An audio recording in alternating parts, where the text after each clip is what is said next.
السلام علیکم ورحمۃ اللہ وبرکاتہ۔ آج ہم عربی زبان کے 3 حروف کے بارے میں پڑھیں گے جنہیں حروف المد کہا جاتا ہے۔ مد کا مطلب ہے لمبا کرنا یا کھینچنا۔ اب یہاں پہ 3 حروف الف، یا اور واؤ ہیں۔ یہ جب کسی بھی حرف کے ساتھ ایڈ ہو جاتے ہیں تو یہ اس کو لمبا کر دیتے ہیں۔ اب ہم دیکھتے ہیں کہ ان کو کس طرح سے پڑھا جاتا ہے۔ اب سب سے پہلے ہے با، اس کے ساتھ الف ایڈ کیا گیا ہے تو یہ بن جائے گا با الف زبر با۔ اسی طرح تا الف زبر تا، اس کے بعد ہے سا الف زبر سا، جیم الف زبر جا۔ اب ہم اس کو لمبا اس لیے پڑھ رہے ہیں کیونکہ ان کے ساتھ الف آ رہا ہے۔ اگر اس کے ساتھ الف نہ ہوتا تو ہم اس کو صرف با اتنا پڑھتے ہیں۔ اسی طرح ہم اس کو تا سا جا، ہم اس کی مقدار کو اتنا ہی رکھتے، لیکن الف آنے کی وجہ سے اس کی مقدار جو ہے ڈبل ہو جائے گی، تھوڑی لمبی ہو جائے گی۔ اب ہم اس کو دیکھتے ہیں کہ الفاظ میں کس طرح پڑھا جاتا ہے۔ اب جیسا کہ یہ لفظ ہے زادہ، اب ہم نے زا کو کیوں لمبا کیا دال کی نسبت؟ کیونکہ زا کے ساتھ الف ہے، دال کو ہم نے لمبا نہیں کیا کیونکہ اس پہ صرف زبر ہے۔ تو اگر ہم اس کو پڑھ دیں گے زیادہ تو یہ ہماری غلطی ہو جائے گی۔ اسی طرح یہ ورڈ ہے خاف، اب خا کو لمبا کیا جا رہا ہے کیونکہ اس کے ساتھ الف آ رہا ہے، جبکہ فا کے ساتھ الف نہیں ہے۔ تو اگر ہم اس کو خافا اس طرح پڑھیں گے تو یہ بالکل صحیح ہے۔ اگر ہم اس کو پڑھ دیں گے خافا تو یہ ہماری غلطی ہو جائے گی، جو کہ عموماً قرآن پڑھتے ہوئے ہم لوگ کر دیتے ہیں۔ اسی طرح تابا جاہدا، اب اگر ہم اس کو پڑھتے ہیں تابا تو یہ غلط ہو جائے گا کیونکہ ہم نے الف کو سکپ کر دیا۔ اسی طرح جاہدا، اس کو ہم پڑھ دیں جاہدا تو یہاں پہ بھی یہ غلطی ہو جائے گی کہ ہم نے الف کو سکپ کر دیا، الف کو نہیں پڑھا۔ اس کے ساتھ ساتھ ہمیں یہ بھی خیال رکھنا ہوگا کہ جو زبر والے حروف ہیں ان کو ہم نے لمبا نہیں کرنا، یعنی ہم نے اس کو جاہدا ایسے نہیں پڑھنا کیونکہ اس صورت میں ہم نے دال کے ساتھ الف کا اضافہ کر دیا ہے، تو یہ بھی غلطی ہو جاتی ہے قرآن پڑھتے ہوئے۔ ان دونوں چیزوں کا خیال رکھنا ہوگا۔ اس کے بعد ہم اگلا حرف دیکھتے ہیں۔ اگلا حرف ہے یا مد، اسے بھی اسی طرح پڑھا جائے گا جیسے الف مد کو پڑھا تھا، یعنی ہم نے تھوڑا لمبا کر کے پڑھا تھا۔ اس سے پہلے زیر آتی ہے، تو اب ہم اس کو پڑھیں گے الف یا زیر ای، با یا زیر بی، تی سی جی۔ اگر ہم اس کو پڑھ دیں الف یا زیر ای تو یہ ہم نے یا کو ایڈ نہیں کیا، ہم نے صرف زیر پڑھی ہے۔ اسی طرح بی تی، تو یہ ہم صرف زیر کے ساتھ پڑھ رہے ہیں، ہم یا کو ایڈ نہیں کر رہے۔ تو ہم نے جب بھی یا ساکن ہم دیکھیں ہم نے اس کو ضرور ایڈ کرنا ہے، ہم نے تھوڑا سا لمبا کر کے پڑھنا ہے۔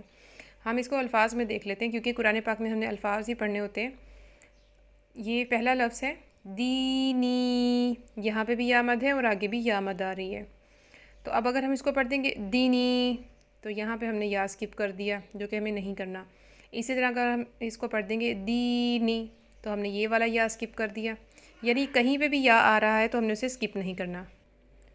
پھر اس لفظ کو دیکھیے تو یہ ہے فا یا زر فی، حاضر ہی، فی ہی، اس میں بھی فا کے بعد یا آ رہا ہے یا ساکن، اس کو فی کو ہم لمبا پڑھیں گے اور ہا کو ہم چھوٹا پڑھیں گے کیونکہ اس کے نیچے صرف زیر ہے۔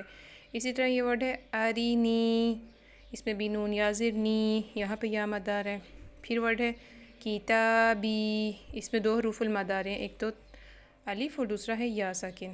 اسی طرح پھر اجیبو، اس میں بھی جیم یا زر جی، اس کو ہم نے چھوٹا کر کے نہیں پڑھنا۔ اسی طرح یواری، اس میں بھی 2 حروف المد ہے وا اور ری۔ پھر مفاتیح، اس کو بھی فا اور تی، اس میں ہم نے دھیان رکھنا ہے کہ اس میں حروف المد آ رہے ہیں۔ پھر اسی طرح رازقین، ٹھیک ہے، اس میں دیکھیں را کے ساتھ الف آ رہا ہے، یہ الف مد ہے، اور قاف یا زر قی یہ یا مد ہے۔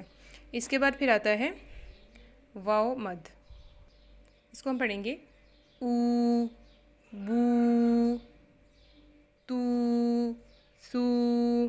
اگر صرف پیش کے ساتھ پڑھنا ہو تو پڑھا جائے گا او، بو، تو، سو، لیکن واو آنے کی وجہ سے یہ لمبا ہو رہا ہے۔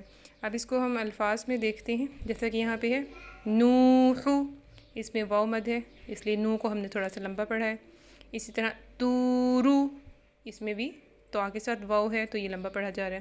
پھر ہے توبو، اس میں بھی دونوں کے ساتھ ہی واو مد آ رہا ہے۔ اگر ہم اس کو توبو یا توبو پڑھیں گے تو یہ ہم کمی کر رہے ہیں۔ اسی طرح نورو، اس میں نون واو پیش نو، اس کو ہم اگر نورو پڑھ دیں گے تو یہ غلط ہو جائے گا، ہم نے اسے نورو، نو کو کھینچ کے پڑھنا ہے تھوڑا۔ پھر ہے قالو، قا کے ساتھ الف اور لام کے ساتھ واو آ رہا ہے. یوحی، اس میں بھی واو مد ہے اور یہ یا مد ہے. پھر ہے یقوم، اب اس میں دیکھیے واو مد آ رہا ہے. تکونو، اس میں بھی واو مد آ رہا ہے. ٹھیک ہے، ان چیزوں کا ہمیں خیال رکھنا ہوگا اور آپ اس کی پریکٹس کرتے رہیں انشاءاللہ. پریکٹس کرنے سے جو ہے زیادہ جلدی سیکھ سکیں گے.